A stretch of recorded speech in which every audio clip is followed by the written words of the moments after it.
Buongiorno, dunque sono Enzo Patanè, sono un cultore di storia patria, appassionato naturalmente di storia in generale del nostro territorio di Castiglione e la Valle dell'Alcantara. E l'argomento in cui tratteremo oggi si tratta di Miss Mabel Hill, una benefattrice, una filantropa, arrivata nella nostra Valle dell'Alcantara, precisamente a Taormina, sul finire del XIX secolo, che venendo dall'Inghilterra comprò il padre qualche anno prima il monastero dei Francescani,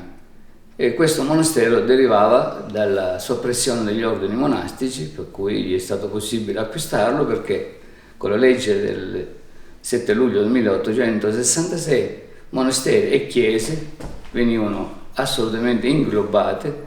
nei beni del comune, facendone soltanto richiesta. Dunque uno di questi monasteri appartenenti al comune è stato venduto al padre di Miss Mabel Hill. Era l'anno 1898. Quest'anno è un anno un poco particolare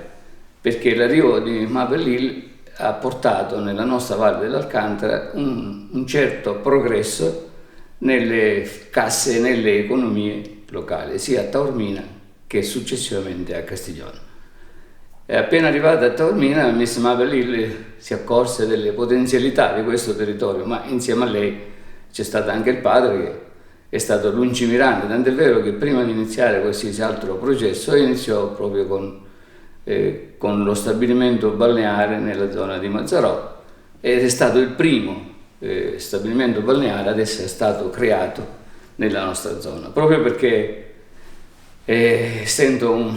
un commerciante, essendo una persona che molto aveva a che fare con il commercio, con la compra e con la vendita, ha notato le potenzialità del nostro territorio e come primo obiettivo fu proprio quello di aprire uno stabilimento balneare. E dunque questa nuova casa che acquistò a Taormina fece sì che qualche anno dopo, cioè come data che abbiamo già detto prima, nel 1898, la figlia Miss Mabel Hill si recasse e venisse nella nostra Sicilia. Visto com'era la situazione economica in quel periodo, Miss Mabel Hill, visto che anche lei era una brava ricamatrice ed era in grado di usare sia l'ago che le forbici, volle aprire assolutamente una scuola di ricamo a Taormina. E naturalmente non pochi sono stati i problemi inizialmente, perché come tutte le cose,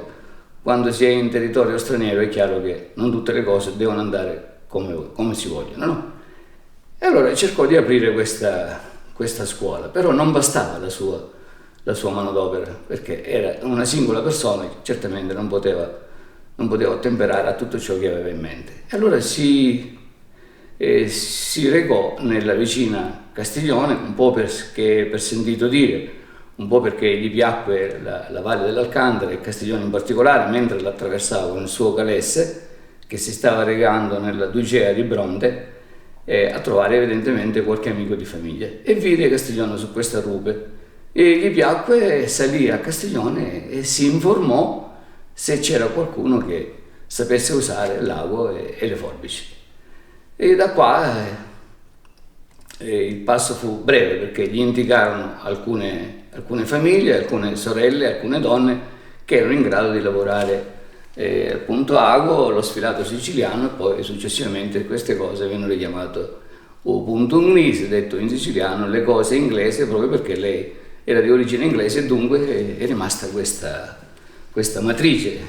che diceva che Miss Mabel Hill avesse portato il ricamo nella nostra valle. Però non è così, perché il ricamo a Castiglione è un'arte davvero antichissima e che le nostre donne hanno sempre praticato e di conseguenza l'hanno potuto sviluppare, perché con Miss Mabel Hill c'è stata la possibilità di avere anche un avanzo non solo economico ma anche sociale, perché le donne in quel periodo erano adibite a tutt'altro compiti, ad esempio andare nei campi, accudire ai figli,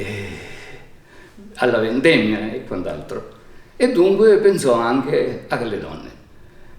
A Castiglione si venne per la prima volta nel 1912. Nel 1912 cercò di contattare i potenti di allora, chiamiamoli così, perché gli aristocratici in effetti erano dei potenti, e parlando con qualcuno aveva intenzione proprio a Castiglione di aprire una scuola di ricamo. Ma purtroppo non gli riuscì perché gli aristocratici di allora pensarono che se avessero mandato le donne a ricamare, a lavorare, facendole stare sedute, a loro avrebbe mancato la manodopera, cioè le serve, quelle che accudivano ai campi, quelle che accudivano alla vendemmia, quelle che facevano poi i lavori manuali, e di conseguenza rifiutarono l'apertura della scuola. E purtroppo fece di tutto il nostro arciprete di allora, Don Vincenzo Pratania. Siamo nel 1913, quando lui si era appena insediato come arciprete, e praticamente, malgrado la sua buona volontà e tutto il suo da fare, non è riuscito, suo malgrado, a far aprire questa scuola. Ma Mabel Hill non si scoraggiò affatto e aprì questa scuola a Taormina. A Taormina però avvalendosi dalle maestranze castiglionesi, cioè le famose di allora erano le sorelle Russotte, ma quelle ancora più famose erano le sorelle Paonessa, e per l'esattezza Carmela e Maria Catena. Queste due sorelle erano davvero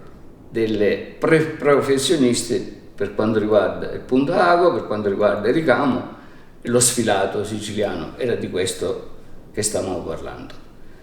E si avvalse della loro esperienza e professionalità.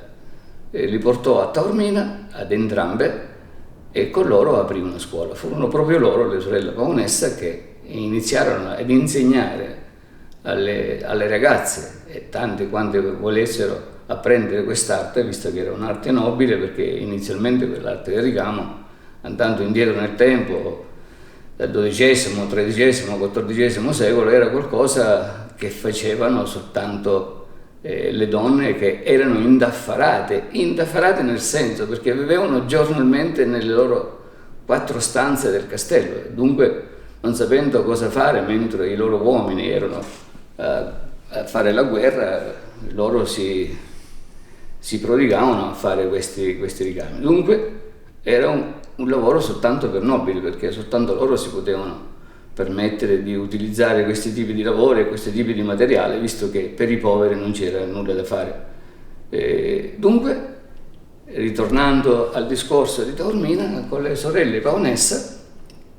iniziarono questo lungo progresso. Questo progresso non è stato un progresso da poco, ma è stato un progresso molto, molto gigantesco rispetto agli anni passati, perché dagli anni 20, dagli anni 30, dagli anni 40 in poi le donne, in modo particolare quelle di Taormina e quelle di Castiglione, hanno avuto un grande progresso economico e sociale, perché quasi tutte queste ragazze e queste donne erano adibite a questi lavori dei ricami, dei merletti e quant'altro. E di conseguenza la professionalità poi finì con lo sfoggiare anche la parte economica. Giusto per fare un esempio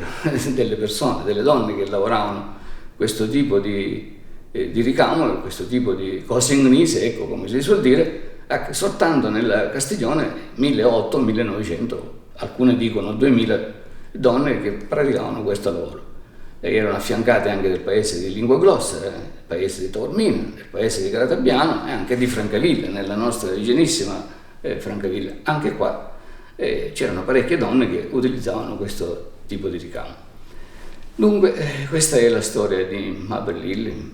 Mabel Hill è stata questa filantropa arrivata alla fine del XIX secolo che tanto ha portato nella nostra Castiglione, tanto ha portato nella nostra Valle dell'Alcantara. Chiaramente non avrebbe potuto far nulla se fosse stata una poveretta, ma era una donna che insieme alla sua famiglia era particolarmente benestante e dunque ha potuto affrontare questo tipo di situazione che c'era allora.